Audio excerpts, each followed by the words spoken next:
Bienvenidos a un nuevo capítulo de Sinclav. Hoy vamos a detenernos en una reflexión que el profe tituló Caperucita Roja cumple 1000 años.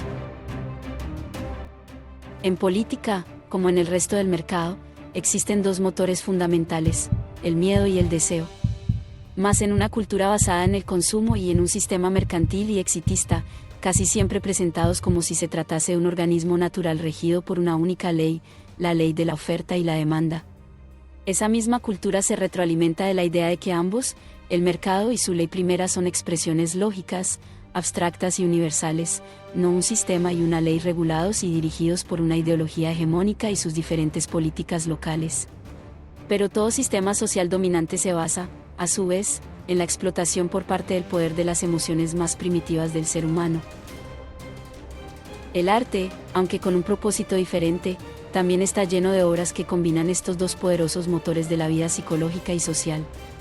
Los ejemplos más descarnados se encuentran en los cuentos de hadas, en las historias sobre seres misteriosos en todos los continentes.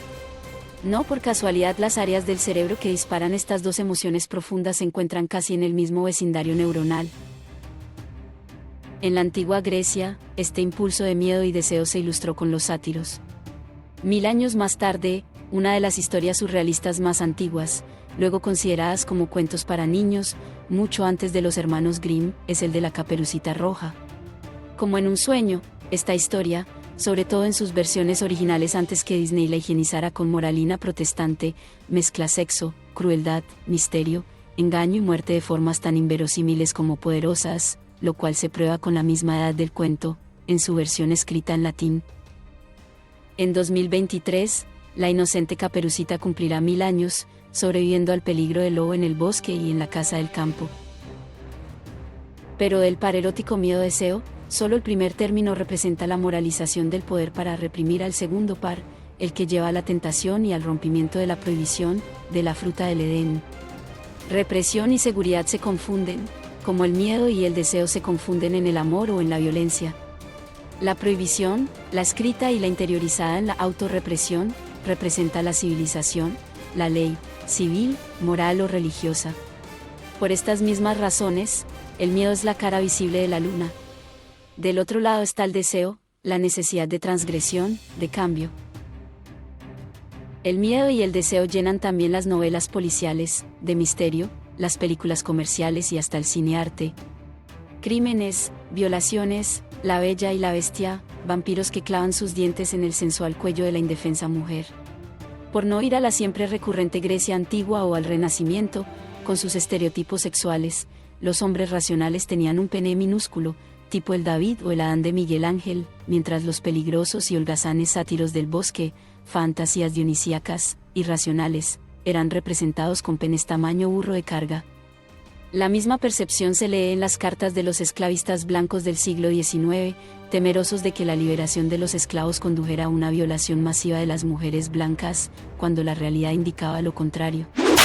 No solo los hombres negros debían sufrir del látigo y el fusil, sino que las violaciones eran de los amos y patrones blancos contra sus esclavas o sirvientas negras, casi siempre menores de edad, como fue el caso del padre fundador de la democracia estadounidense, Thomas Jefferson, y de prácticamente todos los demás honorables esclavistas desde Canadá hasta la Argentina.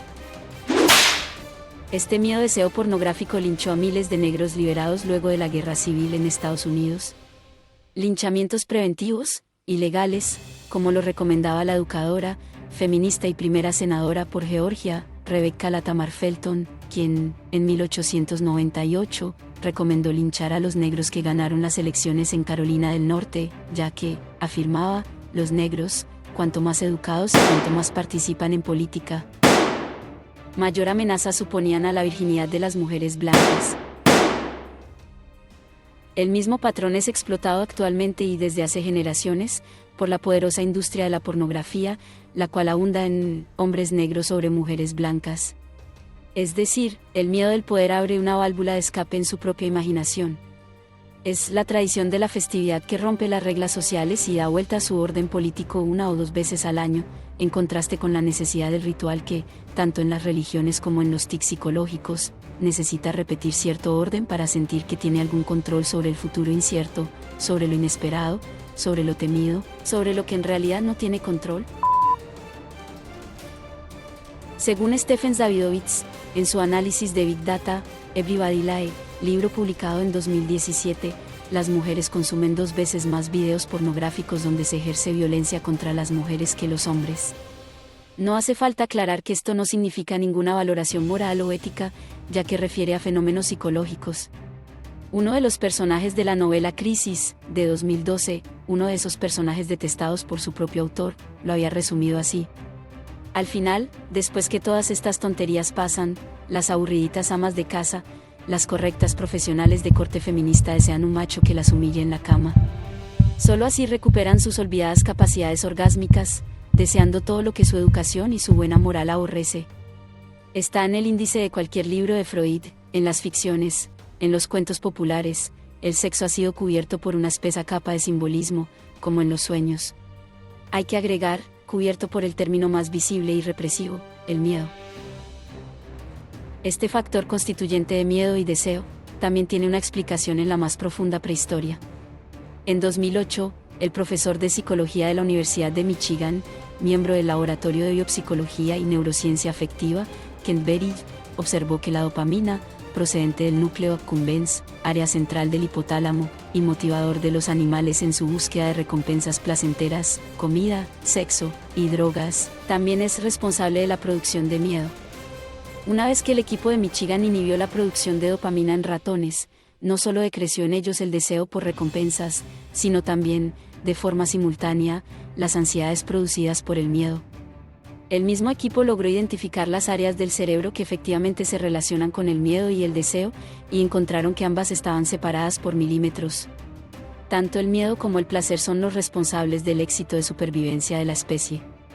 Un éxito, claro, plagado de conflictos, de euforia y de dolor.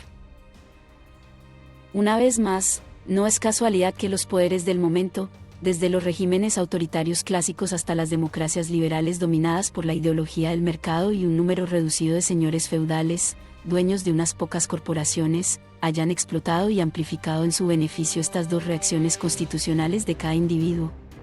Es decir, desde los discursos políticos hasta los masivos anuncios publicitarios y, más recientemente, la dinámica algorítmica de las redes sociales.